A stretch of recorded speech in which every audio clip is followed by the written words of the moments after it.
Welcome to this edition of Talking Outdoors. My name is Rami Rasamny. I'm a team leader with LHO, and today we're going to be talking about Everest Base Camp, one of the most spectacular experiences on the planet.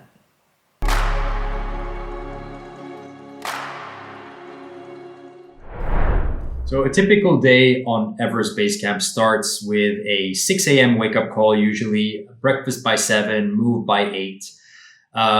We'd walk throughout the day, normally between 10 to 12 kilometers with about a 500 to 600 meter vertical gain day by day.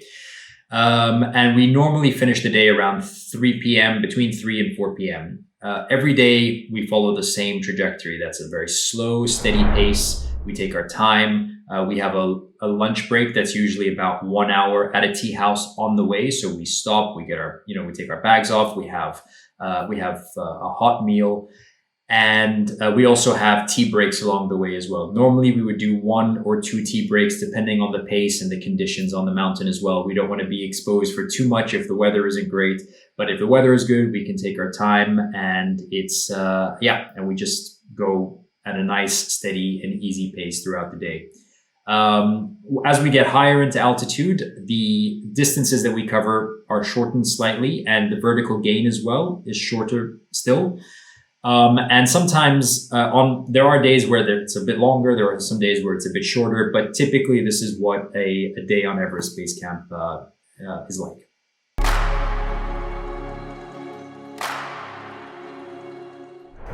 So throughout the entire trip on Everest Base Camp, we'll be staying in tea houses. So we don't stay in tents or anything like that throughout this trip. Tea houses are basically local accommodation. They are usually family run, and they have very simple rooms. The higher we go, the simpler they become. So in the earlier days, lower down on the trail, the accommodation is a bit more fancy. But as we go up, it starts to become more and more basic as we get into more and more remote areas. The accommodation usually has rooms. So these would be private rooms that we would share as team members. Sometimes, especially in the lower altitude areas, it would be 2 by 2. But as we get up into higher altitude, it may be more than that. Sometimes 4 people to a room, sometimes 3. And the toilets in the tea houses are usually shared. In some instances, you do have your own toilet in your own room lower down on the mountain, but as we get higher up, they become shared for everybody who's in the tea house. And then the tea house also has a restaurant, which we use for dinner and for breakfast. And we will also be stopping at tea houses along the way for tea breaks and for lunch as well. So we always have, tea houses are a central feature of the trail. Tea houses also have a common area where we can sit and meet together and have that kind of community vibe as well. So that's basically what the accommodation is like. The beds they usually have, it's a mattress. Normally they provide a pillow. You've got these duvet covers, but they're not enough. So you must have a good sleeping bag, because especially as we get higher up in the mountains, sleeping bags are essential to stay warm.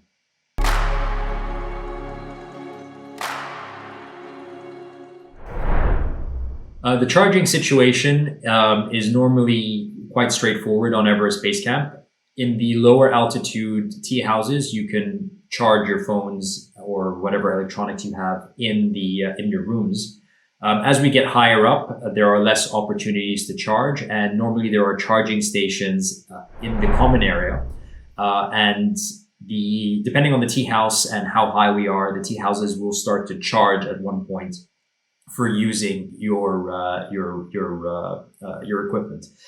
What we normally suggest you do is bring power banks and charge the power banks, and then charge everything that you need from the power banks. This way you can leave the power banks at a charging station and charge it to full. Normally they charge around, the tea houses will price a full charged battery at around 200 to 300 rupees, depending on where we are on the trail. Of course, the higher up, the more expensive it gets, because they're using their solar energy.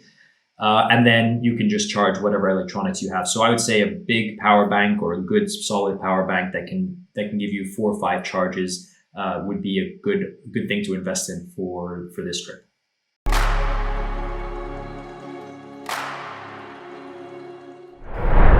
In the lower altitude areas of the mountain, you have cell phone reception. So we get good reception up until, I would say, just before Dingboche. So that would be around day 7 on the trail. So before that, you have pretty good cell reception. After that, there is no cell phone reception whatsoever. So we rely on Wi-Fi. There is something called the Everest Link. So it's basically a scratch card that has a certain number of gigabytes that you can buy, and then using that you can log on to Wi-Fi at any tea house, whether it's the tea house that we're staying at or it's a tea house that we're stopping at for tea. They all use Everest Link, and then you can it's a scratch card. You use it, and you can always have access to Wi-Fi when you're at the tea houses. Now you can't always rely on it though, especially after the Buche and towards Gorakshep, because over there the actual receivers rely on solar, and once the sun goes down and there's a lot of pressure on the network, it doesn't tend to work anymore. So during daylight hours, it's pretty reliable. After daylight hours, not really. For Everest Base Camp, that basically means you might lose reception or not always be connected, at least for about 4 to 5 days of the overall experience. But usually the Wi-Fi is quite reliable and you can use it throughout. The Everest Link is available from Lukla, so the very first day on the trail, all the way up to Gorakshep where we stay, and then all the way back down. So you don't have to bring a local SIM if you don't want to. If you're happy to just connect to the Wi-Fi at the different tea houses and purchase the Everest Link, then you're very welcome to do so. And probably that's more desirable. This way your phone's not pinging all the way up.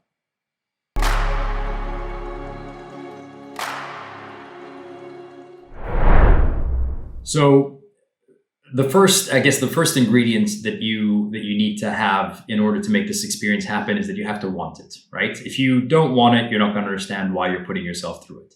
So if you do want it, then fantastic. You are 75% of the way. Now, the remaining part is the physical fitness. It's making yourself ready for an experience like this. Now, you don't have to be an athlete by any stretch of the imagination. When we talk about physical fitness, what we really mean on an experience like this is for you to be comfortable with yourself.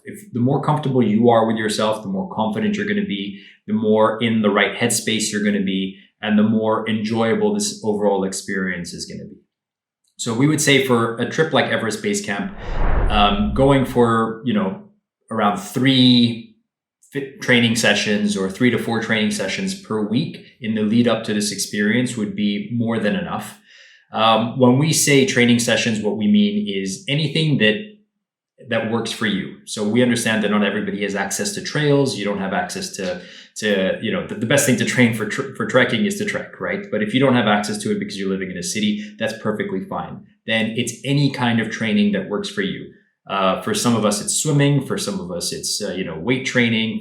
It really is up to you. What we would say though, is to focus as much as you can on kind of exercises that perform like a holistic function of your body. So, yoga is fantastic. Pilates is fantastic. Cardio exercises like running, long walks, cycling, spinning. Those are all really good things to look into. And of course, something that works a little bit on your core, because as you're walking up throughout the days, your muscles are going to get sore. This is quite typical, and the muscles will recover. That definitely will happen along, the trail days. But what you won't recover from is something like lower back pain. Okay. That when that comes, it doesn't go away. And the best way to prevent something like lower back pain is to have a strong core. So yoga, Pilates are fantastic for that. And to have your muscles all functioning together. So that's why I say go for something that is kind of holistic rather than going for bicep curls and that just focuses on just the one thing. Go for something that works your entire body. But yeah, there's no one size fits all here, and it is a trekking experience, and we are at a slow and a steady pace throughout. So don't be put off by the fitness element. Just think of it as this is a kickstart of a journey for you, and part of that journey is to put in the work needed to make this an enjoyable experience, because how often are you going to go to Everest? You don't want to be, dragging yourself up there. You want to actually be up there enjoying it and feeling comfortable with the long walks and with the light backpack, not heavier than 4 to 5 kilos for sure. And the overall experience of being there, which is really something.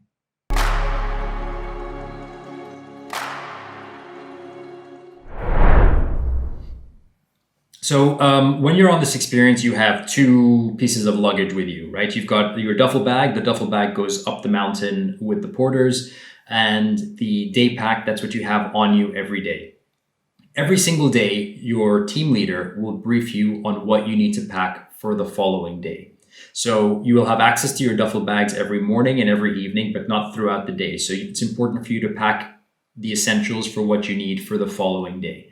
What you need down in Lukla when you first start the experience, where it's much warmer and we're in the lower altitude environment, is completely different from what you need in Lubuche when we're touching 5,000 meters and making our way to Everest Base Camp. So every day you'll be told exactly what you need. But typically what's in your backpack, what's in your day pack, is your layers for the day. So warmer layers in higher altitude, lighter layers lower down. Your rain gear, which is always in your backpack. That's just a standard thing. We find a little pouch or a little pocket, and that's where we just stuff our rain gear so we don't have to think about it. We always know that it's there. You have your snacks for the day, which are the snacks that you consume, not that you want to, have the entire mountain consume. So it's really important. That's where the weight usually comes from. It's from people packing enough to serve an army every single day, when really you just need to pack what you need yourself. And then, of course, the water, which is super important. And then kind of the light medical kit that you would need for yourself. And when we talk about medical kits for you who are joining us, we don't mean having that giant box with every, with material that you could do a surgery with. What we mean is a painkiller that works for you, some kind of stomach medication that works for you, just some scrapes and bruise medication, and that's about it. Everything else that you need that would, outside of that would be something that we carry as the support team, and we would have everything that we need for that. So don't overstock your medical gear.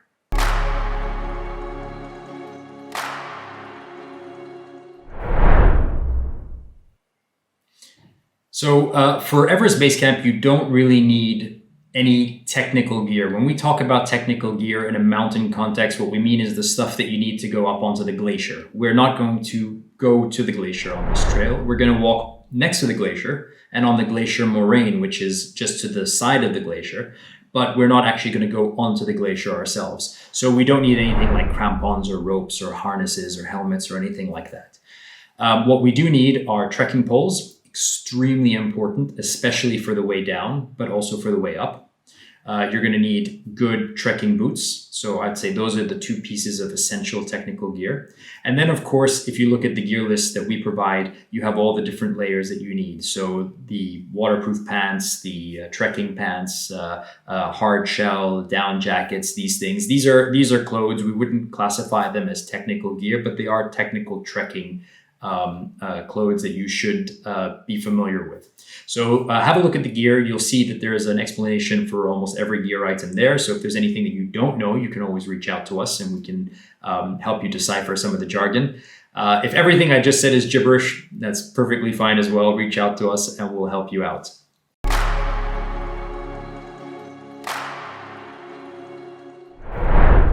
It is possible to rent out gear in Nepal and in Kathmandu. And it's also possible to buy gear in Kathmandu because all the gear stores are there. But we generally don't recommend that you leave it until you reach Nepal to get certain essential items, especially things like your trekking boots, because you may not find the right size, you may not find the right fit.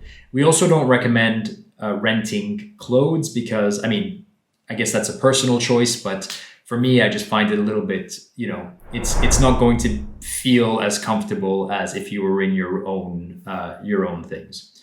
But of course, if you feel like you'd like to rent, or you're not sure, or you prefer to rent certain items and not others, reach out to us and we can let you know what's available and what are the items that we recommend that you do purchase, and what are the items that we recommend or that we feel it's okay to rent.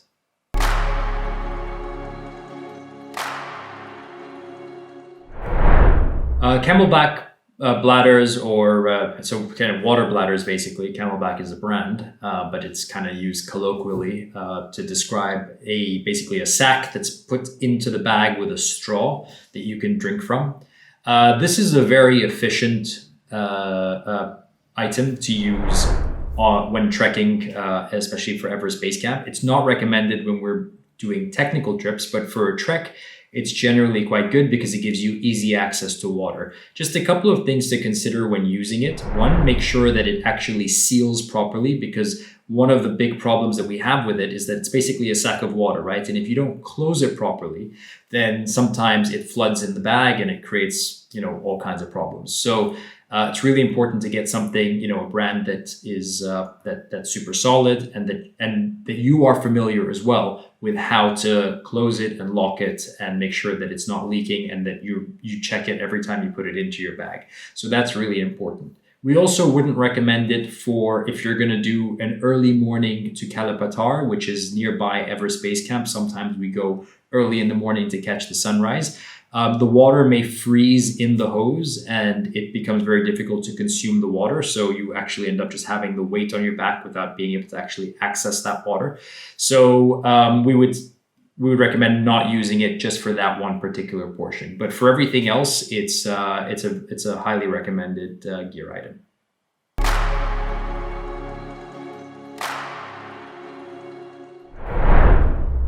Right. So altitude is, of course, a concern when we're going up above 4,000 meters, actually above 3,600 meters. Normally, we consider it something that we need to think about more so than below that. And we're going up to 5,550 if we do the Kalapatar option as well. And Everest Base Camp is at around 5,300. Moves up a little, moves down a little, depending on the season because of where they position it on the glacier. But normally it's around 5,300. So it is something that we have to think about. And what we do in order to properly acclimatize is, first of all, we have a very good acclimatization schedule. So we spend multiple days in one location to allow our bodies to acclimatize. We take a very slow, steady pace throughout the trip. We regularly monitor everybody to make sure that the acclimatization process is going well. We, of course, recommend and are always on top of everybody about eating well, drinking well. These are the very important elements when it comes to acclimatization, and of course, resting well. And we also check every day. We do a health check for our entire team on the way up to make sure that our blood oxygen levels are safe and that nobody is suffering in silence. Because a lot of the times, this is what happens: is that people don't know what questions to ask themselves. And so we ask those questions to make sure that if there is something of concern, we know that you give us the answer, and we'll be able to make accommodate whatever we need to accommodate in order to enable the acclimatization process to be more efficient for you and to make continuing up the mountain safe.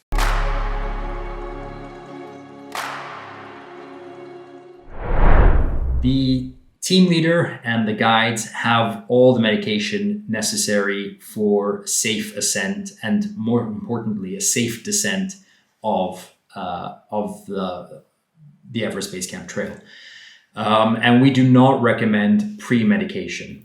The reason why we don't recommend we don't recommend taking any altitude medication is because the altitude medication in question here, which is acetazolamide, is also a diuretic.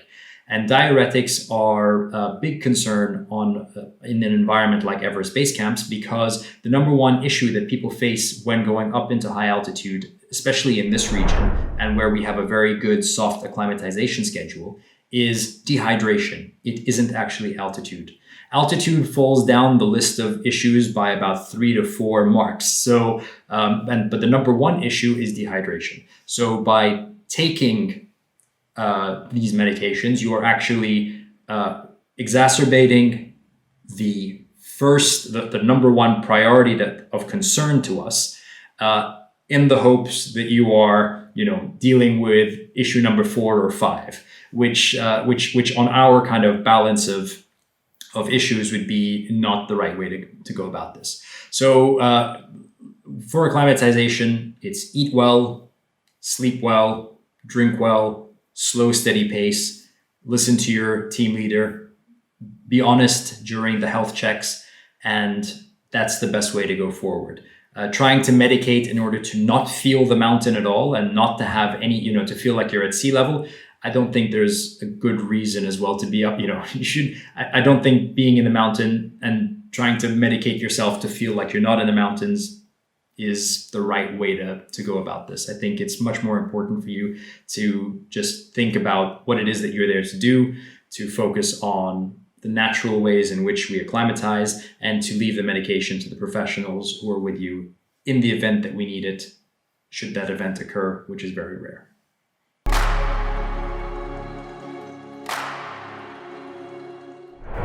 All Life Happens Outdoors trips in the Everest region and at high altitude includes all the equipment needed for safety at altitude. So we have the oximeter for sure. We also have medicinal oxygen in case it needs to be administered, and the means through which to administer it. We have the different medications used for the different stages that we may need to utilize, which we rarely do. Of course, these are all emergency use items. We hardly ever use them, but we do have them with us. We do check them regularly, and you do not need to bring any of these items with you because we would have that available for you if it's needed.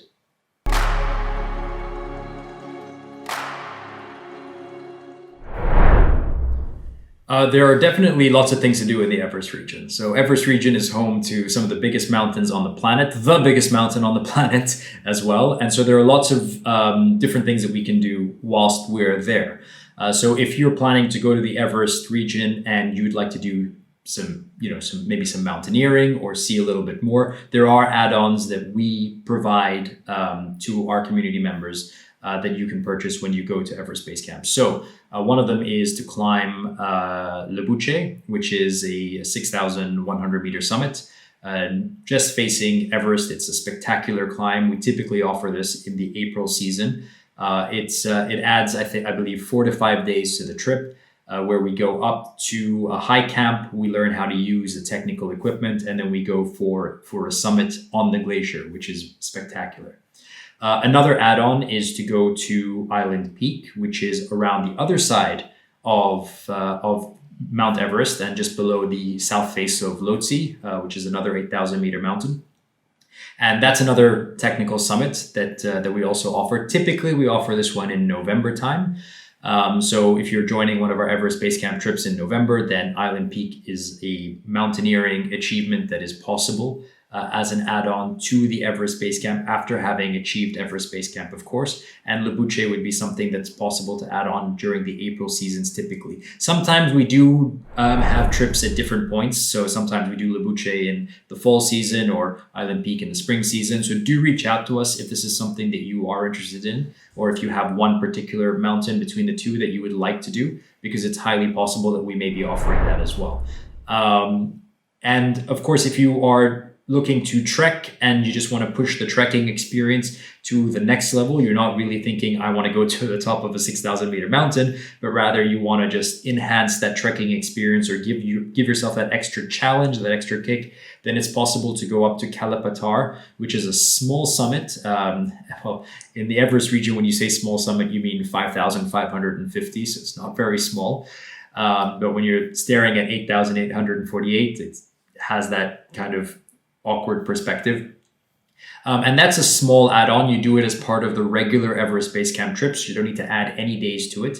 There's nothing to actually add on to in terms of cost. It's simply just the team leader will be there. And when you guys return to Gorakshep, which is where you stay after Everest Base Camp, then depending on how you're feeling, it's possible to go ahead and climb Kalapatar to catch the sunset on Everest, or to do it the following morning early and catch the sunrise on Everest. It's wonderful. I highly recommend that anybody who has the strength after that long trek to go for Kalapatar do, because the sunrise and sunset on Everest it's an unparalleled view anywhere in the world. It really is something.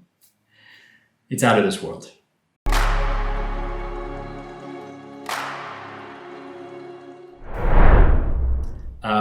Yes. So insurance, travel insurance, medical insurance, evacuation insurance are mandatory. They are absolutely necessary for all of our Nepal-based adventures. Travel and medical insurance tend to come together, so that's a policy you buy that covers the duration of the trip. But we also require you, especially for the Everest region, we require you to take evacuation insurance. So this is insurance to cover if we need to get you off the mountain for whatever reason, by helicopter or in whatever other way that it is possible to bring you down from the mountain. So it's absolutely necessary that you purchase both. It's possible to purchase that through our partners, which you'll find details of in the guidebook for the trip, or you can reach out to us by email or give us a call and we can give you some more information about that. Or you can go to any third-party vendor of insurance to be able to purchase this. It's just very important that when you're looking at insurance, that it covers the max up to the maximum altitude of the trip. So if you're doing Everest Base Camp, that means it, and you're also including Kalapatar, so your insurance must cover you up to 5,550. If you're doing Lebuche or Island Peak as add-ons, that's important for you to check the maximum altitude, which is around 6,200, to make sure that insurance covers you all the way up to the maximum altitude. But otherwise, that's pretty much it. If you have any questions about insurance, reach out to us and we'd be happy to answer all of them.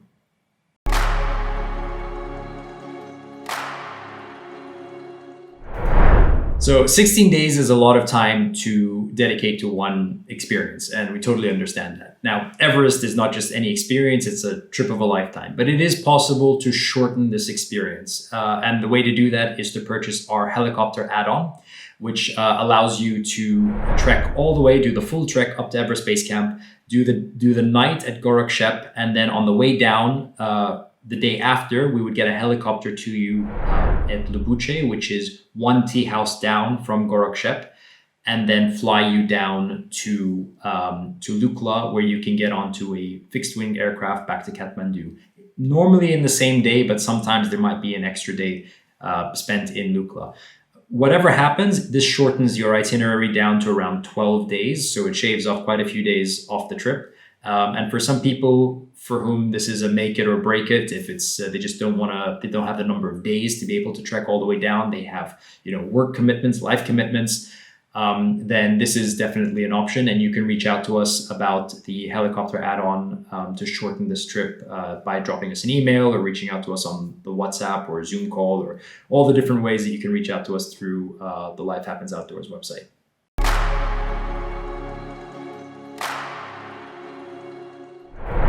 Mountains have a special place in my heart. I'm a mountaineer. I enjoy being in high altitude, and so my attachment to this region is makes sense because it's home to the highest mountains in the world. But it isn't just that. Being in the Everest region, you're walking on trails that some of the greatest historical figures in mountaineering walked. Sir Ed Hillary, Tenzing Norgay Sherpa. I mean, you feel the weight and the gravitas of where you are by just the culture that's been built around this incredible pull power that the Everest region has, and the way that it's captivated the imaginations of all of us, not just now, not just in the previous generations, but for generations and generations. When you arrive there, immediately you feel that you're on a different planet. The Sherpa culture is extremely vibrant. You have the beautiful, beautiful temples, prayer flags. The nature is spectacular. You see this incredible connection between the people and the land that you just, as city dwellers, or at least, me being from the city, I'm just in awe of what the land means to a culture and to a people, and to see that playing out in front of you. The villages are amazing. Namche Bazaar is one of the most spectacular towns you'll ever visit in your life. It sits at 3,600 meters. It's a bustling town with cafes and pubs, and it's got the world's highest Irish pub. I mean, it's the trail is amazing. The experience is amazing. The culture is amazing. If it is on your bucket list, this one is a no-brainer. Go for it because you won't regret it. It is an experience of multiple lifetimes.